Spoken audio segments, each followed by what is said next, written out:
कुछ उनकी हरकतें हैं जो आदमी दिल से नहीं भूला था। He had a great sense of humour. मैं अक्सर अपने गानों के वक्त पे मैं वहां पर हाजिर हुआ करता था रिकॉर्डिंग पे। आमतौर पे होता था, रफी साहब भी फिटनेस है, लेकिन मैं वो चाहता था कि मैं किस तरह से उसे पेश करूंगा स्क्रीन पे, उस तरह से अगर वो गा जाए तो मुझे बड़ी खुशी होती थी, उनको भी खुशी होती थी। हिंदुस्तान से बाहर हो गई और मेरा गाना रिकॉर्ड हो गया। और जब मैंने वो गाना सुना तो मैंने सोचा कि रफी साहब ने ये गाना बिल्कुल उस तरह से कैसे गा दिया जैसे कि मैंने चाहा था।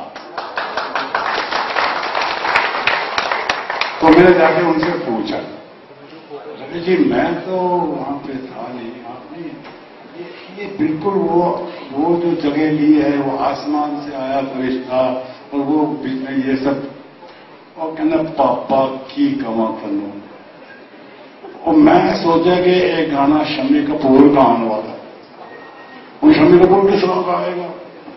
वो एक हाथ ऐसे सटेगा, फिर एक हाथ पत्थर सटेगा, और एक टांग कुत्ते बचाएगा, फिर अपने सर से बल उठ के और गाना गाएगा। मैं कह रहा उसी तरह गाऊंगा, और मैं ऐसे सोच के मैंने गाना गाया।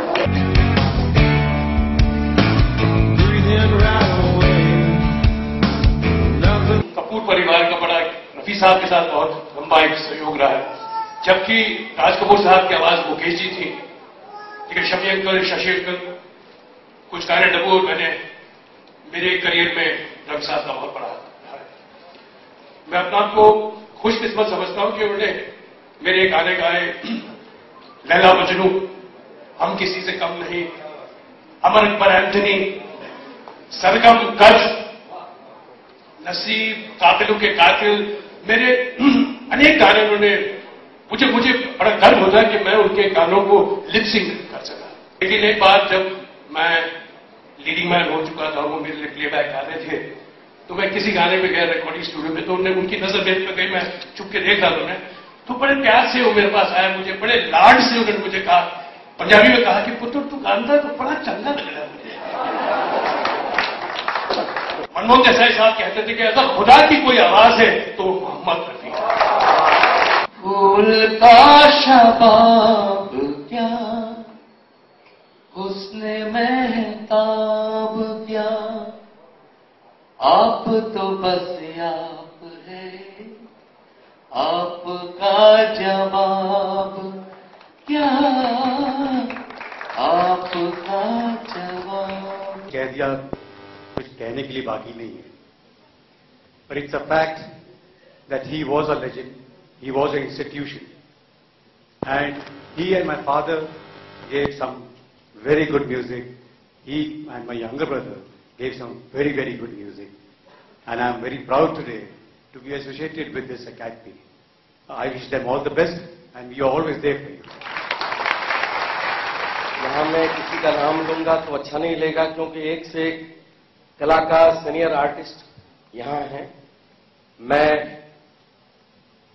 उनको बहुत ही आदर करता हूं, सम्मान करता हूं, प्रणाम करता हूं।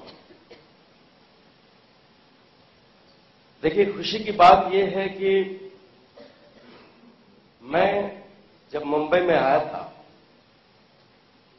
तो हमारे बड़े भैया राकेश रोशन साहब हैं, इनके छोटे भाई राजेश रोशन जी, तो मैं वहां जाया करता था सिटिंग रूम में। तो राजू भाई बोले कि यार तू अच्छा लड़का है। उस टाइम में मेरे मुझे भी नहीं थी, मेरे जवान था, यंग था बहुत। बोला तेरे को देख के बहुत अच्छा लगता है मुझे, तू गाता है? मैं बोला हाँ सर। अच्छा आते रहना। पता नहीं उनके दिल में क्या हुआ, तो मैं जब भी उनके पास जाऊं तो मम्मी दरवाजा खोले, बोले तू फिर आ गया, क्यों आया? तो बोला मैं गुस्ताखी कर रहा हूं, माफी चाहता हूं, मैं बस आशीर्वाद लेके चला जाऊंगा आप लोगों से। तो अच्छा ठीक है, राजू से मिलना चाहता है, तो राजू भाई से मिलाते थे। तो राजू भाई ने कहा मुझसे कि तू आते रहना, कुछ ही एक डेढ़ साल के दरमियान मुझे अभी तक याद है, मैं 78 में यहाँ आया था और 79 के 18 दिसंबर को मुझे अभी तक याद है, फेमस स्टारडम में एक गाना निकला और रफी साहब के साथ गाना था। देखिए क्या इत्तेफाक थी। और मैं बचपन से रफी साहब को सुना करता था, गांव में रहता था तो गांव में मेरे पास रेडियो भी नहीं थी, तो किसी के दरवाजे पे चला जाता, तो जमींदार लोग जो होते थे चुपके से मैं गाना सुना करता था वहां जाके। तो रफी साहब का फैन मैं बचपन से ही था। तो मुझे क्या मालूम कि ऐसा भी दिन आएगा कि मैं कभी बॉम्बे जाऊंगा और पहला गाना रफी साहब के साथ मेरी मतलब शुरुआत होगी रफी साहब के साथ, ये तो सोच भी नहीं सकते हैं। तो राजू भाई ने कहा कि तू गा पाएगा, रफी साहब के साथ गाना है। तो मैंने कहा कि मुझे जितनी खुशी है मैं तो सुन के ही नर्वस हो गया हूं, तो मैं गाना क्या गाऊंगा। आप यकीन नहीं करेंगे, फेमस में कोई मिस्टर नटवरलाल या किसी फिल्म की बैकग्राउंड म्यूजिक चल रही थी और राजू भाई मुझे सिखा रहे थे, तो वो सिखा के तंग आ गए, बोले यार चलो ये तो सीख नहीं पा रहा गाना, ये तो गा नहीं पाएगा गाना। मैं बहुत नर्वस हो गया, सॉरी मैं माफी चाहता हूं, 2 मिनट लूंगा। उसके बाद मैं घर आया, घर था नहीं, मलाड में कहीं बेंगेश में रहता था। तो मैंने एक दोस्त से कहा कि यार रफी साहब के साथ गाना निकला है और कल सुबह गाना है, अगर मैं नहीं गा पाया तो यार क्या होगा पता नहीं। आप यकीन नहीं करेंगे, सवेरे में उठा, मंदिर गया, टीका उका लगाया, गया फेमस स्टारडम में रफी साहब आए व्हाइट सफारी में, तो उनके पैर पे मैं गिर गया।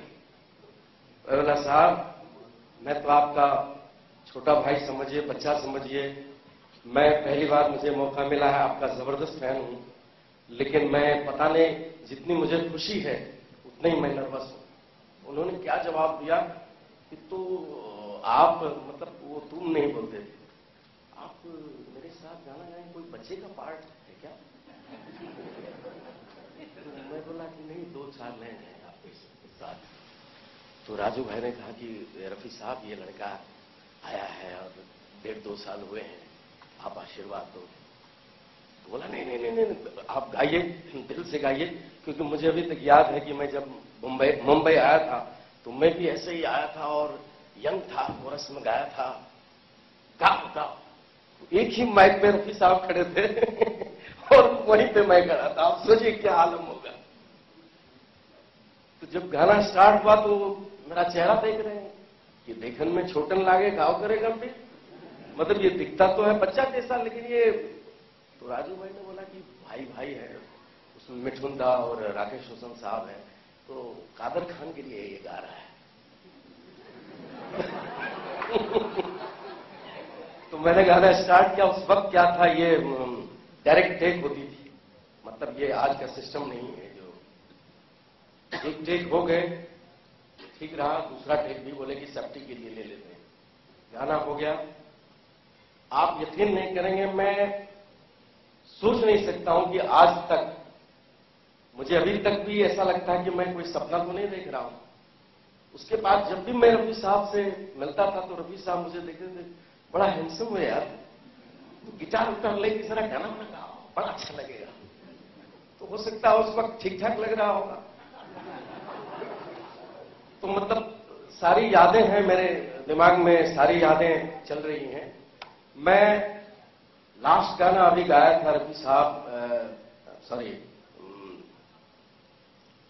कोई पिक्चर थी, फिल्म सुभाष घई साहब की फिल्म थी, तो फिल्म का नाम था मजनू, फिल्म बनी नहीं। तो जब वो गाना मुझे दिया गया तो मुझे रफी साहब की याद आ रही थी कि मैं कोई बर्फ नहीं हूं जो पिघल जाऊंगा, मैं कोई हर्फ नहीं हूं जो बदल जाऊंगा, हुस्न वालों से कह दो कि पर्दा न करें, मैं तो दीवाना हूं, आशिक हूं, मचल जाऊंगा, रोक सकती है दुनिया तो रोक ले मुझको, मैं तो जादू हूं, चल जाऊंगा। तो मुझे रफी साहब की याद आ रही थी वो सुन के और जो बता रहे थे। तो मैं सबसे पहले शाहिद भाई को मैं हमारे मोहम्मद रफी एकेडमी के लिए बहुत बहुत मुबारकबाद देता हूं। ये काम तो 20 साल 25 साल पहले होने चाहिए था, लेकिन आपने लेट किया, लेकिन देर से आए दुरुस्त आए। बहुत बहुत मुबारक हो। और हम लोग बहुत छोटे कलाकार हैं, तो कुछ हमारे लायक कोई हो तो आई एम ऑलवेज देयर। और आज रफी साहब की पुण्यतिथि भी है, श्रद्धांजलि भी देता हूं। और 2 लाइन मैंने जो रफी साहब के साथ शुरुआत की थी वो सुनाता हूं। गीत के बोल भी ऐसे थे। ऐ खुदा तेरा लाख लाख शुक्रिया, तूने मेरी दुआ कर ली कबूल। मिल गया ढूंढते थे जिसे मिल गया, मिल गया ढूंढते थे जिसे मिल गया। रफी साहब दिल का मालिक था, दिल से गाता था, आत्मा से गाता था।